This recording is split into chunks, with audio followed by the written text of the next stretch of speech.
Welcome to another Devolution in Conversation with session. And today I'm in conversation with Jimbob Isaac, who you may know from his work in Taint and Hark, or in tonight's case, his most recent work on his solo endeavor, Silverburn, whose debut album, Self-Induced Transcendental Annihilation, was released last year to great fanfare.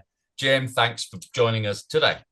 Thank you very much. Thanks for having me. It's good to see you again. We ran Yeah, into each absolutely. other. We ran into each other at Arctangent, so we managed to set this up. Absolutely. Absolutely. Right. It's been about a year since the release of the album, just under. How do you feel about the way it was received? Because there were some great reviews. You must have been happy with that. Absolutely, yeah. I didn't have any expectation, but I sent my flying monkeys out with some PR and whatnot just to try and at least get some visibility on it. And yeah, the reviews were mostly, like 7, 8, 9 out of 10, Yeah, man.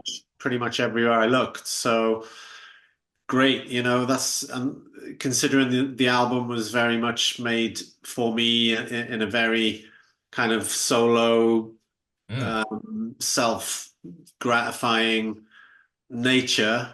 Um, then yeah, again, it was really for me first, and any reviews and such are simply just a bonus. Awesome. Well, yeah, you said, I've seen that you said that you felt that your previous work with Taint and Hark was building up to you making this album. Can you expand on that for me? Yeah, I mean, I guess in that sense, more so in an unforeseeable way, as in with years having made albums and played many, many shows and tours with the two previous bands, I guess it armed me with the experience to Mm. then pour that into the Silverburn record. So, but that said, the way that the album began was very, as I've said before elsewhere, very much like a zero fucks given Yeah. attitude. I started making it within lockdown, Mm. utilizing all the home software, which at that point, I was very underexperienced with. So, Yeah. um, it all unfolded and just presented itself each stage by each stage, self-imposed deadline after self-imposed deadline. Absolutely. I wanted to touch on that. So I understand it was quite an involved process making the album as it was born, as a lot of great albums were out of the lockdown. And you learned some brand new skill sets making the record. Yeah, Drumming, yeah, yeah, yeah. was a large part. Yeah, I mean, I expanded on a modest level of drumming, which I did already have. I mean, I did my first tour drumming, filling in for an old UK band called the Dukes of Nothing, Oh, circa right, yeah. 2003, I think that was. Mm. So, I always had like a bit of a drumming foundation and a natural sense of ability. But yeah, a huge part of Silverburn was to expand on my drumming skills and basically physically actualize everything that I had created within the album pre-production demos. So Mm. it was a case of writing the songs within a 12-month allotted time frame, self-allotted time frame, and then spending another 12 months with consistent drum practice to physically actualize those drumming riffs basically that are on the demos, and then record them myself in the studio. And what you hear on the record is me physically drumming. But if you were to compare those to the pre-production demos, it's pretty much identical because I was just parrot fashion, weekend Mm. in, weekend out, just learning and as I say, physicalizing or physically actualizing what I had already created in the demos. So it really was a solo project in the truest sense, because like a project, all parts of it, it was a project to make the best version of it. Yeah, yeah, exactly. Yeah, there's no session musicians on there. Mm, It's just me literally doing it. The irony is, as I guess I've experienced having an actual session musician in a previous band of mine, mm, and the authenticity you can, it's like chalk and cheese, you know, sure. this is the real deal. This is one person, one vision, no Mm, compromise, no no writing in a collective aspect where for me previously that was where I would find myself compromising just to appease another person's mm, ego or just for the sake of cooperating with a sense of like collective, almost like an ideological sense of collective duty, you know, where you have mm, to feel like you have to be seen to open your creative sphere up to include these other dudes who may or may not actually be very good at writing music, or they might not actually have good riffs or good ideas, but you mm. take them on out of duty. So there was none of that. It Yeah, was just absolute zero compromise, authentic, emotional writing, ultimately. absolutely. Yeah, I understand that a lot, actually. I'm somebody who works alone quite a lot because I find it difficult. If you've got a singular vision for a thing, I find it difficult to hand over the reins to anyone because they won't do it the way I can hear it. Um, Exactly. You already even if it's hard to for some people to get their heads around it, and really it's a case of each to their own. Some people have to work in a collective kind of melting pot. Um, it just so happens, as you've said, I just don't really need that. I don't work like that. I have in the past, as I say, that's where some compromises occurred, and therefore, in my experience, it's kind of watered things down. So this is just like, yeah, I'm happy in my own company Absolutely. ultimately, and I trust my gut and I trust my vision, and without distraction as well, I can really zoom into the detail that I need to zoom in on. But Mm, then at the same time, I can also cast away things that I can be brutally militant with myself mm, because I'm not going to get butthurt about my own decision making, if you see what I mean. Whereas if I was to be brutally militant with like a former bandmate, for example, mm. then I know they're going to get butthurt. So that's where the compromise comes in. So Do you think at all? I mean, I was saving this for later on, but it ties in. Do you yeah, think this comes from your work as an artist, which is also a singular thing? You can rub lines out and yeah, chuck stuff away if you want, but it's a singular yeah. endeavor. I think so. Yeah. I mean, maybe my experience and my artist journey in the last, especially the last 10 years, maybe that has also informed the Silverburn creative Mm, journey.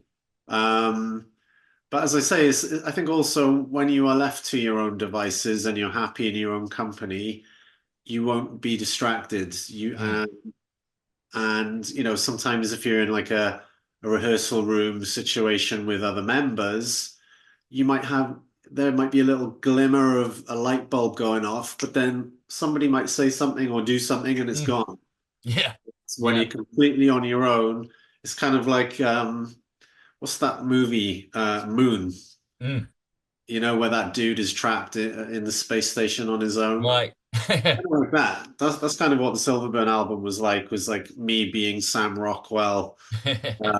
Yeah, just locked into this spaceship interface, and it's just me just doing all this A stuff, bit. basically. And you live and die by it as well. You take all responsibility. Yeah, I love working that way myself. I do work with others, but yeah, I could get a lot done on my own. yeah. So, More power to you for that. so the sound of this album is again another swerve because it reminds me a lot of this is great. I used to work in a record shop in the 90s Yeah. with a mutual friend of ours, Julie Weir, uh, Ah, and a place called Now Records. And when we were there in the early 90s, there was a lot of great sort of sludge. We called it that then, noise rock. Yeah. All that cool Zayna Gaba and all that sort of stuff was in there. I can hear that influence in the Yeah. music as well as more contemporary sounds, Yeah. like bands like Bosk, bands like I mean, it's a lazy thing to say Mastodon, but there we go, we'll say Mastodon.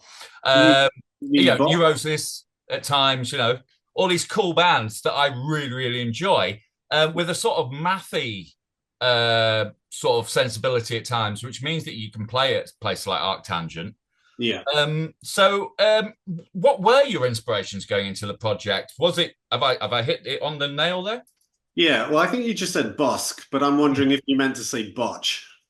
Oh, it's Botch. Yeah, well, I did mean Bosk, but Oh, Botch okay. I can see too. Oh, okay. Yeah. I mean, I would definitely go to the Botch side Oh of the yeah. group. But yeah, I'm a 90s kid, legitimately Mm, so. Um, and I guess with this project, I started to realize that because everything that I was making was stemming off my drum ideas as the foundation, mm, I was then able to start kind of like looking inwards and pulling out a lot of that kind of 90s, 2000s influence, mm, specifically from a rhythmic and drumming mm, standpoint. mm, So for me, it could be like the grooves of like a Life of Agony mm. record meets the kind of off-kilter crazy stuff from a Botch or a even like a No Means No record, Oh, love No Means uh, No. or there's Coalesce, and then Yeah, and yeah, there is some early Mastodon because of yeah, course I certainly they were a game changer for everybody absolutely. Were. when Remission came out. Mm, And they're kings at what they do. But then again, equally, as I've said elsewhere, there will be the dead guy and Kiss It Goodbye influence, which mm, this the more the kind of OG noise metal, noise metallic hardcore from the 90s and 2000s, mm. Revelation Records, Escape Artist Records, Victory Records. It was a magical time. Yeah, yeah, exactly. I was talking to Carbon the other day and we were reminiscing about the early days of Relapse as well. Well, not the early days of Relapse, the sort of late 90s era Relapse, when Dillinger and stuff started coming along and Yeah, all yeah. of that. Yeah, So, exactly. Like early to mid Converge as well. It's like that mm, was definitely an influence. Unsane, and of course Helmet, which Helmet influenced me with my previous bands as well. So mm, all mm. of that stuff is in the mix there. Absolutely. You mentioned Helmet there. I mean, something people don't realize is how much jazz music informs Helmet's music. Yeah, yeah, And I've always found that rhythmically, since you were talking about rhythms, like how that's quite interesting, especially when you go to a festival like Art Tangent, how much jazz is informed yeah, in that music that people yeah, don't definitely. realize. Yeah, yeah, yeah. I So, mean, Miles Davis, Bitches Brew. That's one of my favorites. incredible. Yeah, Incredible. Yeah, I was talking to Ken Mode about that as well. Like how a saxophone can be the most startling thing you can do on the record, not growling. Bring out a yeah. saxophone, that'll scare people. Yes, I saw that interview. That was cool. Cheers, man. Yeah. So you've enjoyed some really high profile supports in the wake of the album, including some of the guys you just said there. So Mutoid Man, Dead Guy, High on Fire, Crowbar, the Almighty Crowbar. Yeah. I mean, these are like sort of bucket list gigs. You must have been thrilled about that. Yeah, yeah. I mean, our first show was Arctangent 2023. Then I kind of backtracked and I booked us like an opening show in here in Swansea at home. Hmm. So yeah, it was Swansea Arctangent immediately. Two shows with Mutoid Man. Then I basically helped Dead Guy get over to the UK because I've been in touch with those guys for years on and off. So I actually put them together with Damnation. You're welcome, Gavin. Um, and then we then immediately joined Dead Guy for three shows in Europe straight, well, the day after their Damnation slot. So um, yeah, and then that was right up until the end of last year, and then immediately at the start of 2024, we did a couple of shows with Crowbar. Had a great time with them. They were really complimentary towards us as well, which is it's always like always means a lot when Mm, you're a fan of that headliner and then they say some really nice things to you about your band. mm. Um, and But then, yeah, that also, we went to the Netherlands for the Soul Crusher Festival, which was also last year. So that was playing with a bunch of, different gnarly experimental bands. The beautiful Dorden Roos venue. Um, and yeah, it seems like we've immediately been able to get the right kinds of shows with the right kinds of bands. And then High on Fire took us out because Jeff was playing for Mutoid Man last year. yes, And as soon as I saw that they were doing their UK tour, I had a little chat with Jeff, and he immediately hooked us up, said we'd be ideal, and awesome. then we did all five sold out UK shows with High on Fire. And again, those guys were highly complimentary towards us too. So it feels like I think people, whether the Silverburn material is to your taste or not, I think people seem to be they know it's real. They know it, real net recognizes real, as they say. Absolutely. So yeah, Absolutely, I can see. When I was obviously re-listening to the album all the way through again several times actually on the last week, and I could see why it would work with Crowbar. There were yeah, there were parts of the record which I could see and also why it would work as not like the same band, but in feel, in sound, in aura, if you yeah, like, you know, yeah, yeah, and yeah, especially High on Fire as well, because yeah, it's yeah. like the guitar tone you've gone for is very dirty, you know. Yeah, I mean, I think Matt Pike will always have far more of that more sort of rounded, fuzzy stoner metal kind of Mm, tone. Well, his tone specifically. mm. Mine is, I would say, a bit more of that mid-range chug kind of, Yeah. a bit more Kerry King, perhaps. But I think either way, the intensity and the no fucks energy of Silverburn is a direct complement to High on Fire, but both bands being actually quite different, Mm. but both having very some similar properties to them. And also like Mutoid Man, completely different type of band. But you were saying about taking it back to Silverburn being sort of rhythmic. Yeah, Well, Mutoid Man have got one of the best drummers in the game, yeah, you yeah, know, that they share with Converge. You know, yeah, it's like, so rhythmically, that's where you're matching up all over the place. So yeah, yeah. there's through lines in each of those acts, really. Exactly. Yeah, yeah. Because obviously with the Mutoid Man, there's sorry, the Mutoid Man lineage. You've got Mm, Brodsky, Davin, Ben Collar, Converge, and a lot of the prime era Hydra Head bands mm, influenced Silverburn material as well. yeah. Specifically, the album itself is dedicated to the memory of Didier Severin, who is the late singer of Knut, Mm, which are my old friends from Geneva, who was on Hydra Head. My previous band Taint did a couple of tours with Knut in the mid late 2000s, and they're still like great friends to this day, even though they're no longer a band. mm. Um, so that like the main kind of like actually the main sort of like starting point of when I began demoing the material and writing the material, I knew I was basically considering it as a tribute to Canute and a tribute to Didier. So Mm. that's been, yeah, there's a lot of heart in it in that sense as well. It's funny you just touched on something I was going to mention, heart.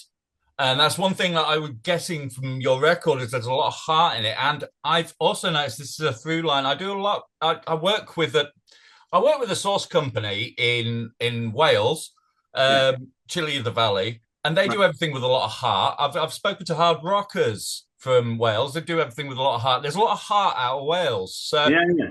do you think it's a common thing, isn't it? There's a lot of love in Wales. Yeah, I think so. Yeah, we're hearty people, and maybe you could argue that perhaps there's a little bit of a cultural underdog aspect to being Yeah. here. So you kind of like you have even more of a no fucks attitude because of that. I love the fact that, especially when you see a band like, say, Skindred do really, really well, it's like the people's band.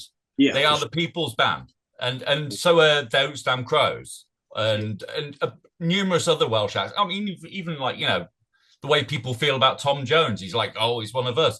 It's yeah, like there always seems to be that really good-natured, like sort of communal spirit around Welsh yeah, acts. I always find. yeah, yeah, yeah, definitely. Yeah. Well, So what's happening? I mean, is there anything happening in Wales at the moment that we should know about? Like, the next up and comers, because hell of a track yeah, record.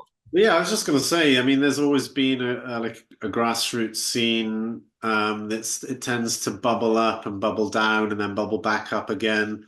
I mean, there's tons of bands here that most people outside of Wales will just never have heard of. There's a lot of good. There's a big stoner rock lineage in the general Swansea area. It seems like more and more newer bands, some of whom are trying, seem like they're trying to kind of jump on that a little bit, Mm, which, I find that, I kind of, for me actually, I wanted to consciously step away from the stoner rock thing with Silverburn, mm, just as an aside, because I feel like my previous bands were perhaps a tad too tarred with that brush. mm. Given as I feel at least that all my bands have had way more aspects to them than just stoner, Yeah. stoner clod, whatever. So, but that said, that there's some great bands here. You've got Sigaraya, who is a former Acrimony lineage, very influential lineage there. Mm, Sons of Thunder, who've been going for a long, long time. They're great, kind of like the kings of local stoner rock or whatnot. mm. But then a lot of different bands like Penny Rich, who are far more of a noise rock band. There seems to be a couple of death metal and black metal bands coming through as well. So Mm. yeah, you just need to people just need to do a little bit of digging and they'll find Absolutely. it.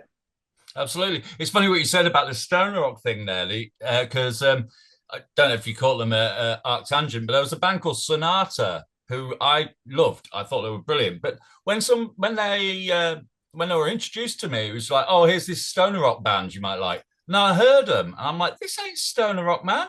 Right. This is so bigger. Like, Yeah. it's got so much more vision than that. And Yeah. I feel that sometimes you can. I don't know. I might get shot down in flames for this, but if you hear something stone rocket, you think, oh, yeah, they're not trying hard enough then.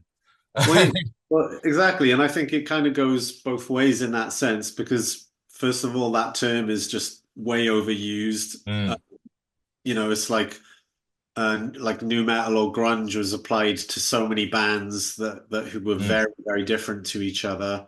absolutely. And I feel that's the way with stoner. I mean, I've seen the Silverburn record being referred to as stoner metal, Mm. which, You there's couldn't be no, stoned and play that. yeah, exactly. Yeah. There's very little pentatonics going on in this record, that's for sure. And a lot of bands I think are actually, as I said a minute ago, kind of jumping on it as if it's a go-to thing Mm.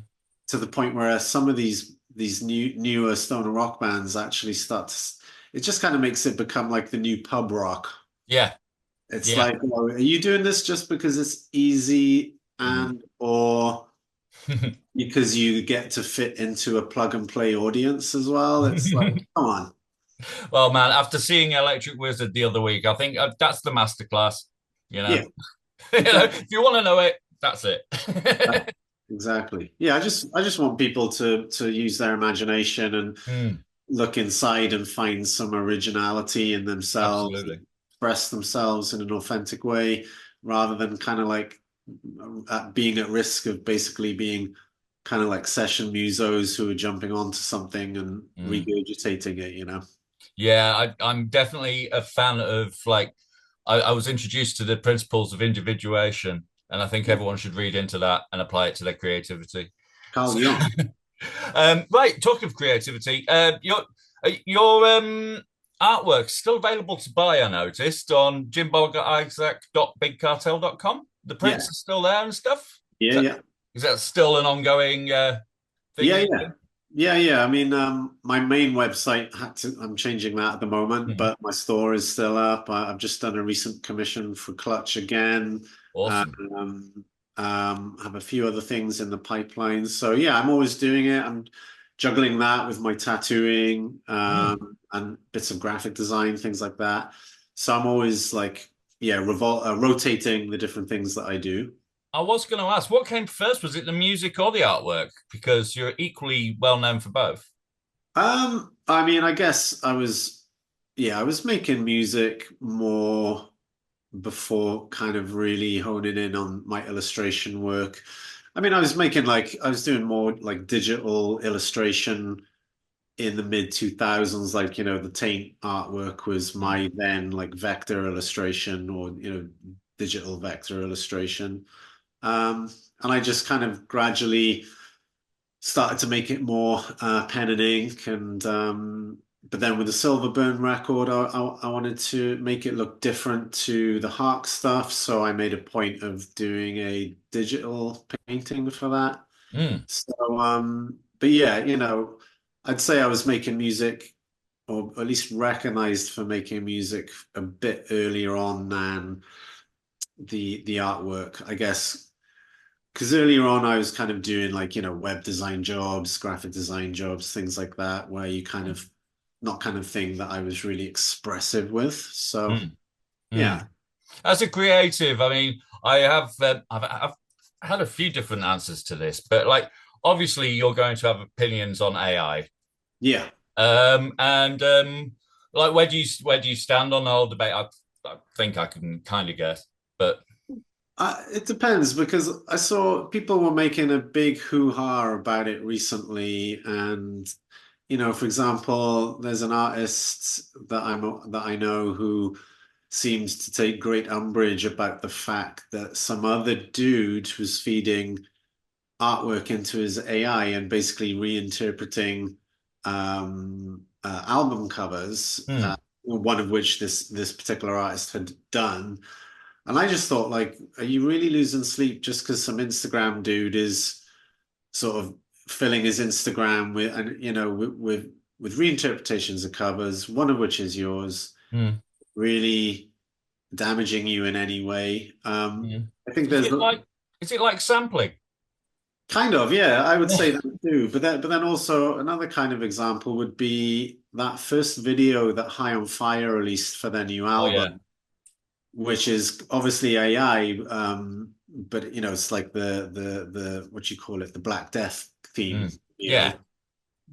But also the artist that made that, he is actively creating with the AI. He's not just Hmm. letting it generate it. Hmm.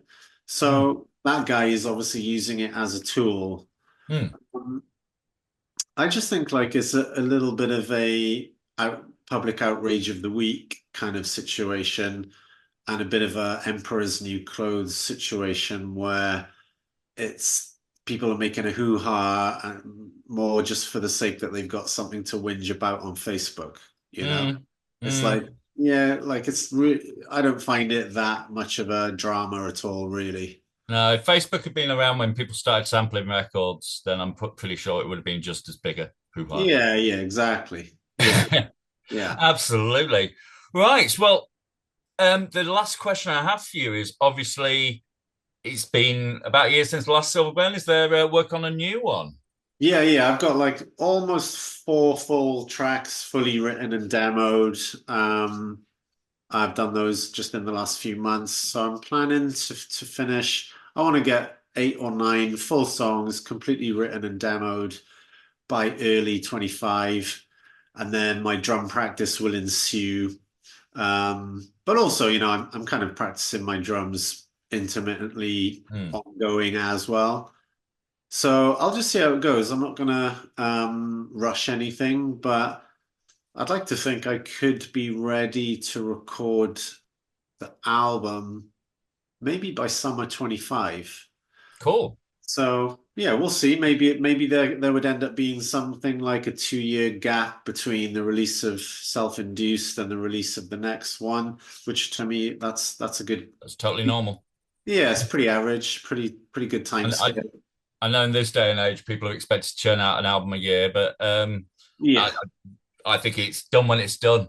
exactly, exactly. You You know, know, Finally, so obviously to tour this record, you had to have musicians. Yeah.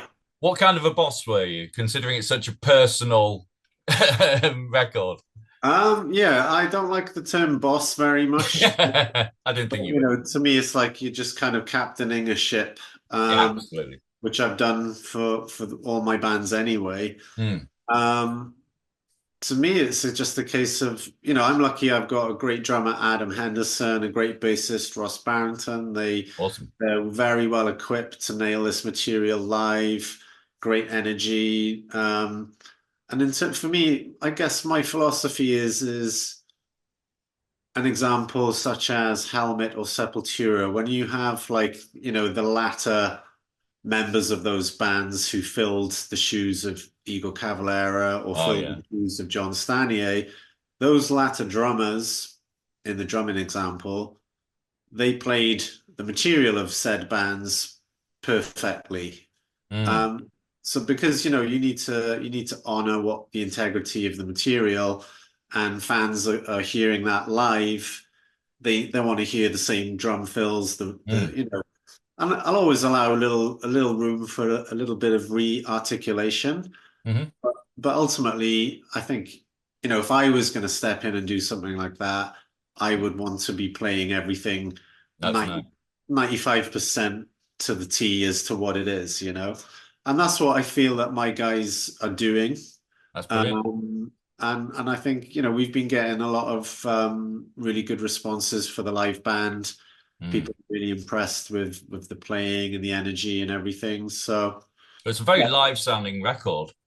yeah, yeah, yeah, Considering it was all played by you, it sounds like a band, it's yeah, not often you get solo projects that sound that way because solo yeah, projects can sound very sort of like, okay, well, he's good at that, but he's not as good as that. yeah, But yeah, yeah. that's really well rounded, you know what I mean? It sounds like a Thank band. thank you. Yeah, I've heard a few other people saying that, and I would say that is because I didn't write the music to a grid, in the computer, like quantization. There's Mm, no grid, no quantization. All the drum riffs are my drum riffs completely, originating from beatbox demos on my mm, phone, which I then transpose. I tap them in organically with my digital software. mm, Obviously, it's quite painstaking to edit and then assemble the song, but I'm using real internal grooves from the mm, heart, as is it who said that? Delight, groove is in the mm. heart. You know, Indeed.